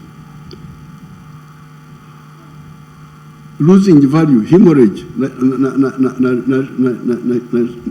narutuma ekigambo, erinya ekikulukuto. Ekikulukuto, you remember I used that when I was with the other Gen Z. You must stop the ekikulukuto. The hemorrhage, this is a sickness among women sometimes. Banyangore call it a cheruiso. This ekikulukuto of Africa must stop. Losing money, losing jobs. And it is that which creates this poverty. So I have been asking to answer your question of Maratopola, what? I've been asking my Western partners, you people, why do you want to trade with poor people? Why would you not see that it is in your advantage? Now Africa, if Africa was like, because if you take the GDP of US, which is 30 trillion, for 300 million people, that means that each person has got like $60,000 or what, per capita, would be what, for the US? Maybe about what? $60,000? Yes, about $50,000. Now, if Uganda, if Africans, 1.5 billion of them, if they were, not necessarily 50, even if they were like 30,000, what will be the GDP of Africa? 30,000 times 1.5 billion. Like 45 trillion? 50 trillion. 450 trillion. 1.5 billion times. No. It's 45 trillion, Your Excellency. 45 trillion. Yes. That should be at least, if we were there. Would it not be, wouldn't America do better business with us if we had money in our pockets? They could sell us more planes, they could sell us more this, more that. So why would you want, if you are a clever, I can see that some of these Western thinkers are also not good planners. Because Africans are friendly to Europe, we speak English. I don't speak Chinese, I don't speak Russian. I speak English. I am a man of Shakespeare. So why don't you take advantage of me and you do business with me? But in order for you to do business with me, I should have money in my pocket. So if you come here and you want to take because now when they take unprocessed gold, which is 84% pure, they give like $60,000 per kilogram. When it is processed to 99.9%, like the one in Busia there, it goes for $120,000. So in a kilo, we would be losing like $50,000 per kilo of gold if you sell it unprocessed, unprocessed. If you process it, you use more electricity, local. You create jobs, you get more money. And in that way, I can buy more from the US. That's what I'm telling them. You people, wake up. Don't want to maintain poverty in Africa. This 3 trillion is a shame. And you have got all these influencers. What are they influencing the banana? Kateni. Influencers banana. I want to mbalagawa. Africa must have a GDP, because very soon, in the next 30 years, we shall be 2.5 trillion, 2.5 billion. We shall be a quarter of the human race, but disorganized. So that's why I want you to be organized.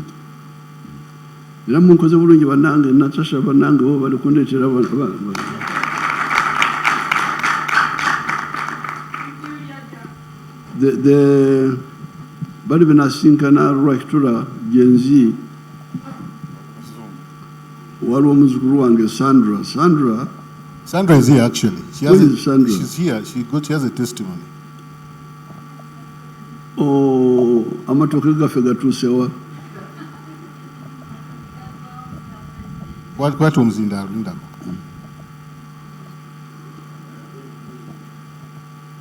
Happy New Year, Mr. President. Happy New Year, Sandra. How are you? Very fine. Thank you so much. Bana ikansoke nkwebaze Mr. President kanfukamire nako. Fukamire wano wondaba. Abanyangule tebafukamira. Bafukamira Katonda yeka. Anze kankufukamire ne yanziza nnyo amatoke gatuuka. Bampa bunches 5 nengatunda. Naye kakati capital tene era still nagana okuwera. Kati nengera mu company yange ya ushering agency gye nnina kuba nina abaana balingana be employinga. Kati mwe nayongera wajja mu sente meka nagajamu 25 gyokka. 5 bunches. Yes. Ngenda kukongereyo some more bunches. Thank you, Mr. President. Thank you so much. Osibuka wa? Nsibuka Matugga Katalemwa. Wano ewaffe? Awo wennyini, Bombo Road. Wetwalwanirawo? Awo wennyini. Yes, Mr. Wali tolabanga ku matooke. Tewere matooke eyo? Tetulinayo, gonna twagatema. Kyafuuka kibuga kati? Kati tewakyali, Nindagago opposite. Tewakyali matooke, ngenda kulindagago. Very good. Sandra n'okumwongera bunches nga 10 ndowooza mwe nga 10 zigenda kwengera. Nazo tujja oba tugenda kuteesa Mr. President ekyokukola ekituufu. Kale Sandra. Now, the reason how I linked up with Sandra, she was Como Sandra. Sandra was pleading for imports. Nti otuse noteekako omusolo ku nviiri z'abafu eziva bweru nti wandirese enviiri z'amafu neziyingira bwereere. Nemugamba nti nedda muzukulu, enviiri z'abafu zirina okuweereza omusolo ze mujja bweru. Bwe muba mwagala enviiri eza wano mukozese wano tewali bafu wano mubajjeko oba mukozesa ebyayi muleke kuleeta enviiri z'abafu z'ebweru. Kaweke kati zino za Kaluzosa Karufua za Karufua eziva bweru zirina okuweereza emisolo kati kwe kumugamba muzukulu nemugamba nti bw'oba toyagala kuweereza omusolo genda ntunga mwe waffe ogule amatooke ogaleete Kampala awo tekuli musolo gwonna internal distribution because they talk about taxes. Yes, we are taxing, but taxing imports, not only imports but luxury ones. We don't even tax medicine, we don't even tax machinery, we tax luxury items. So that's how I linked up with Narinjagala Yingiremu business, internal distribution. Amatoke, okugaja ntunga monagarete no, ebikaru, oriche wete ebikaru. Ebikaru kubigula kibugeyo no birete no mbende produce. So you see you got some money from the bananas. Very good.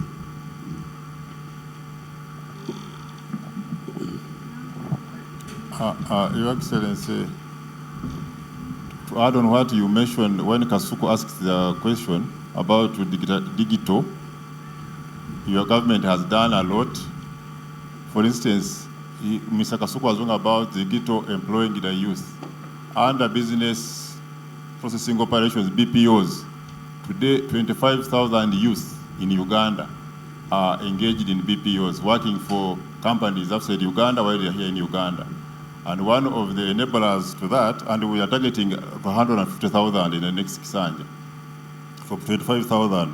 What has also enabled that is the cost of internet has gone down from $70 per unit in 2018 to now 35. We are now reducing the cost of internet, and also the speed of internet has significantly improved from second generation, which is 2G. Now we are at 5G. So that's why we are able to do this TikToking at a faster speed as if it was in Europe. Lastly, Your Excellency, waliwo abuuziza wano ku kyaba Gen Z ekisooka, sorry, ghetto youth. Ekisooka, Your Excellency, ng'oyita mu office yo ya State House Controller, wateekawo saako ez'aba youth buli division mu Kampala wasooka na milioni 10 kati oyongeddemu biliyoni emu bagenda kuzifuna mu biseera kyali byawala buli division. Kati kyetuyitako ba youth bano, training them into skills, babeeko kyebakola kyebasobola okwekolera naye nga balina kasente basobola okujja saako bajjeyo mu banka yaabwe beewole ku magoba ga wansi ennyo basobole okukola business. Ate Your Excellency also office yo eri mu kuzimba workshop Mulago wane Kawempe, erimu common user facilities ng'abakola engatto, abakola bags, ensawo, oli aleeta buleesi leather material n'agenda wali byuma byonna weebiri babiguze mu ebiri, control yamaze okubigula mu ebiri mu workshop eyo bisobola okukozesebwa.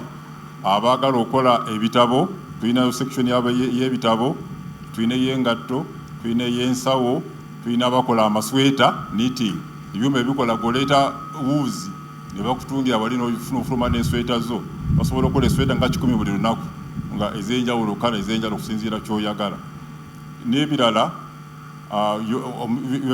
Pulezidenti yatunuulira omuntu wa bulijjo, yatuma wano ttiimu yaffe n'agamba waliwo abantu bano abendaba abatunda amenvu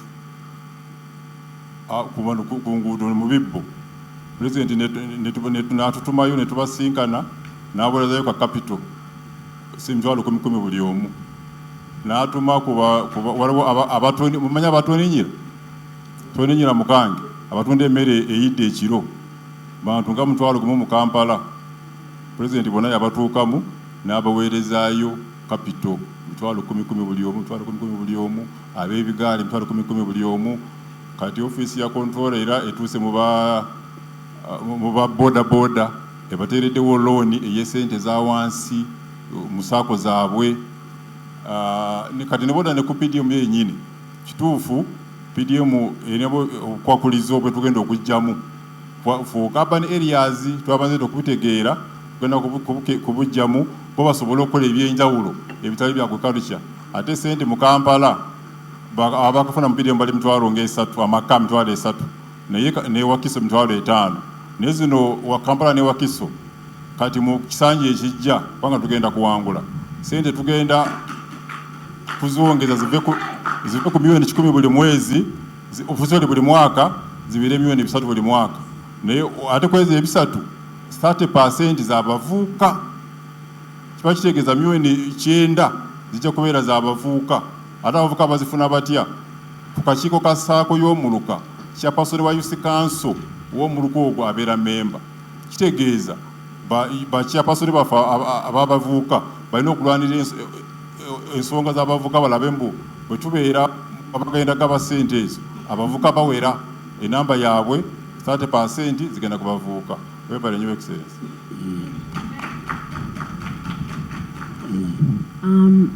Thank you so much for that. Two last questions you wanted. No, I think I will leave mine for today. I will ask Katende, who had the influencer you have kept referring to, Kasuku, to say something on behalf of all of us who are here, to thank Mzee for the time that he has given us, and maybe to say something about in the line of your work. Huh?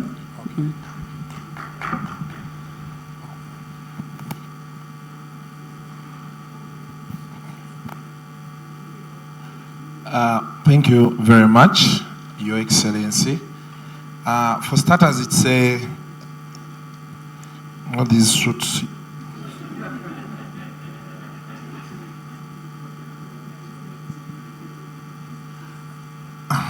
Thank you, Excellency.